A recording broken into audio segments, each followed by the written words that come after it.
Okay, let's talk about something that is, well, it's just really, really hard. It's that conversation you need to have with your siblings about caring for your aging parents. So many of us are going through this or will be soon, and honestly, having a plan makes all the difference. Let's dive in. Does this sound familiar? This quote from a user on Reddit? Wow, it just captures that raw feeling of frustration so perfectly, doesn't it? That feeling of unfairness, the sheer weight of it all, and just feeling like you are completely on your own. It's a tough, tough place to be. And look, if you feel like you're the only one dealing with this, you are absolutely not.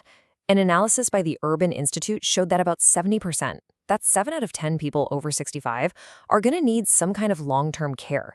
So these tricky family talks, they're pretty much inevitable for most of us. But there is a way to get through it. Seriously. We're going to walk through it all today, from understanding that unspoken burden you might be feeling, to getting ready for the talk and actually holding a family meeting that works. We'll even cover what to do when your siblings just won't step up, when it's time to call on a pro, and how to map out a real path forward for your family. First things first, before we even get to the solutions, let's just acknowledge the emotional reality here, especially for the person who kind of becomes the default caregiver. If that's you, I just want you to know what you're feeling is real and you are so not alone. Just look at this list. Does any of it ring a bell?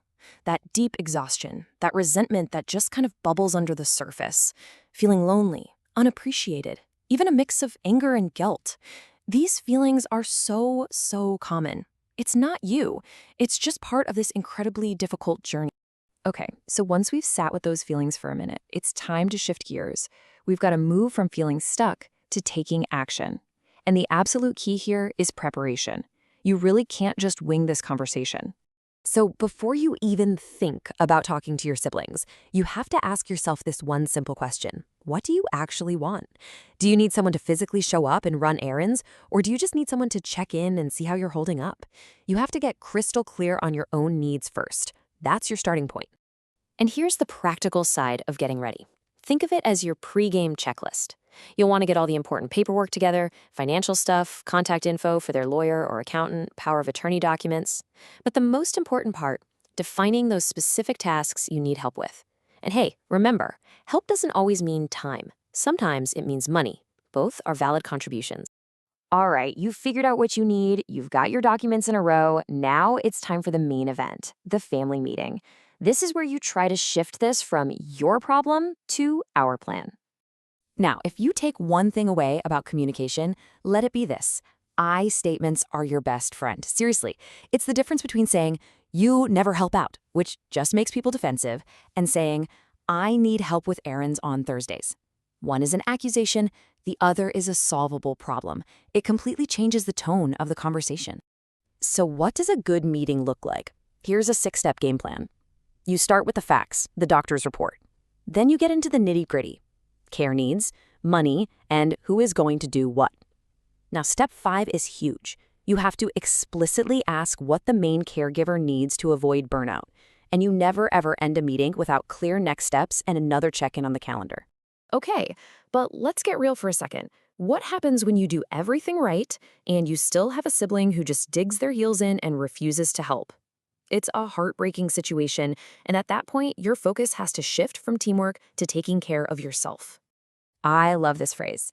It came up in that Reddit discussion. Drop the rope. It means you have to stop trying to force it. You have to let go of the expectation that you can make someone care or make them help. Constantly pulling in a tug-of-war with them only exhausts you. Sometimes the best thing you can do for your own sanity is to just let go. And you know, this isn't just some random internet advice. The pros say the same thing. As financial advisor Margarita Cheng says, don't waste more of your own time or energy fighting with them. Your energy is precious. You need it for your parents and for yourself. Don't waste it on a fight you're not going to win. So if you've hit a wall and the family is just stuck in a stalemate, there is another option, and it's a good one. It's time to think about bringing in a neutral third party.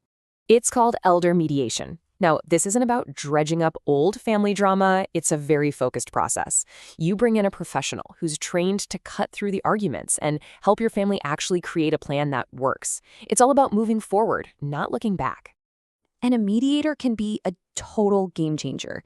They create a safe space where everyone feels heard, they're experts at diffusing those supercharged moments, and most importantly, they keep the focus where it belongs, on your parents' well-being. They can help you get past disagreements and guide you to a real, written-down plan.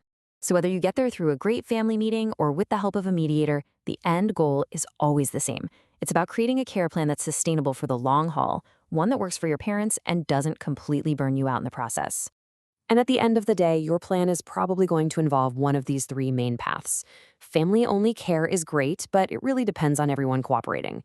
Hiring help to come to the house is an amazing option for parents who want to stay home, but you have to be able to afford it.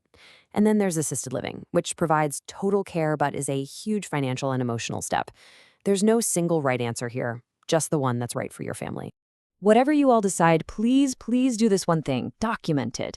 Write it all down. Who's doing what? Who's paying for what? When you'll check in next? It's not about mistrust, it's about clarity. A written plan turns a conversation into action and holds everyone accountable. So let's bring it all home with this question for you. What is the one thing, just one, that you can do this week to start moving forward? Maybe it's just figuring out what you really need. Maybe it's drafting an email to your siblings. Whatever it is, that one small step is how you get from feeling stuck and frustrated to having a real workable plan. We hope you enjoyed this video from DailyCaring.com. If you did, be sure to hit that like button and consider subscribing to the Caregiver channel here on YouTube. Brought to you by Daily Caring.